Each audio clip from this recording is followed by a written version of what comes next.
नमस्कार. मी ज्योतिषशास्त्री मंगेश पाठक, गुरुदेव ॲस्ट्रोलॉजी व वास्तुशास्त्र कन्सल्टन्सीमध्ये आपले सहर्ष स्वागत करतो. आजचा विषय आहे ज्योतिषशास्त्रातील काही हमखास सूत्र, की ज्या सूत्रांना तुमच्या कुंडलीमध्ये तुम्ही लागू करून पाहू शकता.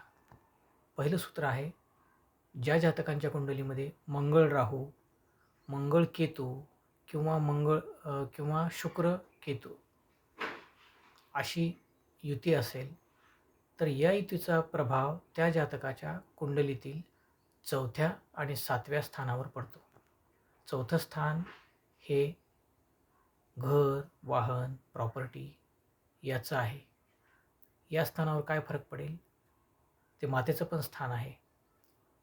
घरामध्ये क्लॅशेस होणं, ताणतणाव, त्यानंतर वाहन सारखं बंद पडणं, तसेच प्रॉपर्टीमध्ये काही भांडण तंटे निर्माण होणं आणि मातेशी विसंवाद असणं किंवा मातेची तब्येत प्रकृती आजारी असणं हे प्रकार होतात. 7व्या स्थानावर काय फरक पडतो? तर 7व्या स्थानामध्ये पत्नीशी रोमांसमध्ये कमतरता येते. तसेच भागीदारी व्यवसायामध्ये नुकसान होतं आणि पत्नीचा स्वभाव हा कळत नाही.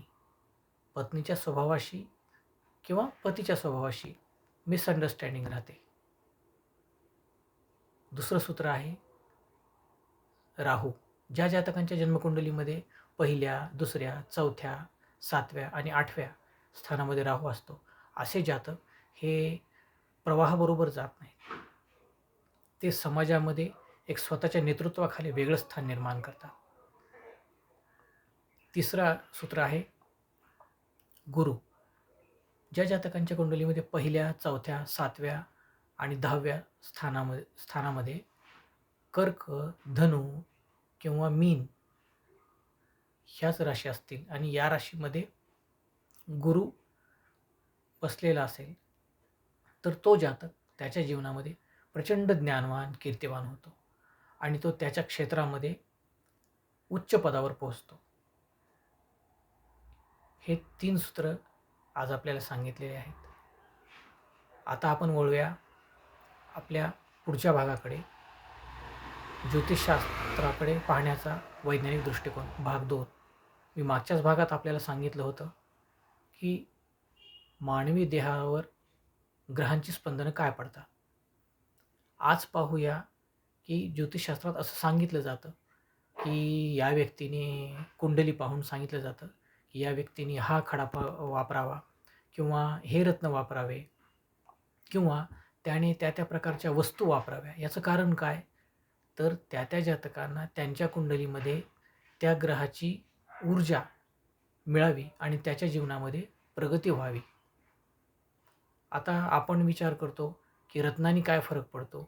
तर जेव्हा आपण ते खनिज, भूगर्भातून आलेलं रत्न आहे, ते रत्न जर आपण आपल्या शरीरावर धारण केलं किंवा ते एक सुवर्णाभूषणाच्या रूपात धारण केलं, तर त्याच्यामधून येणारे जे काही रेडिएशन्स आहेत, जे काही स्पंदन आहेत, ते स्पंदनं आपल्याला काही प्रमाणात ऊर्जा देतात आणि त्याप्रमाणे आपल्या प्रगतीला ते सहकार्य करतात. आता काही जणांना मंत्र साधनेत इंटरेस्ट असतो. मंत्र साधना म्हणजे त्या ग्रहावर निर्माण होणारी स्पंदनं, ज्याला आपण आपल्या मानवी भाषेत मंत्रामध्ये आपल्या ऋषीमुनींनी निर्माण केलेलं आहे. आपण जे मंत्र बोलतो त्या मंत्रातून जे स्पंदन निघतात त्याची फ्रिक्वेन्सी आणि त्या ग्रहावर निर्माण झालेल्या वातावरणातील त्या ग्रहाची फ्रिक्वेन्सी ही एक असते. खगोलशास्त्रज्ञांनी याचा अभ्यास करून पाहावा. यात मिळते जुळते प्रकार निश्चित सापडतील. आपल्या वैदिक शास्त्रामध्ये खूप गहन असे गूढ रहस्य सांगितलेले आहेत. मग काही जणांना मंत्रसाधना जमते, वेळ मिळतो, ते करू शकतात. ज्यांना तेही मिळत नाही ते लोक आपले रत्न वापरतात. ज्यांना त्याही गोष्टी जमत नसतील असे व्यक्ती त्या प्रकारचे त्या ग्रहांचे जे रंग आहेत त्या रंगाच्या वस्तू किंवा रंगाचे कपडे परिधान करून आपल्या शरीरावर धारण करून पाहू शकतात की आपल्याला या ग्रहांचं कितपत सहकार्य मिळेल.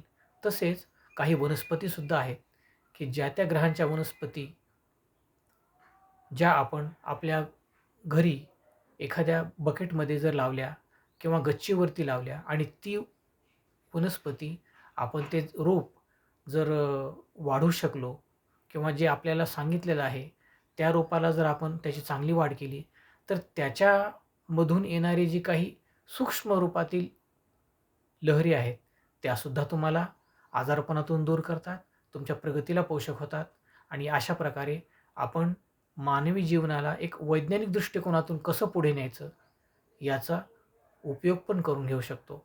तर या ब्रह्मांडामध्ये अशा अनंत गोष्टी लपलेल्या आहेत ज्याचा शोध आपण सर्वांनी घ्यावा. धन्यवाद.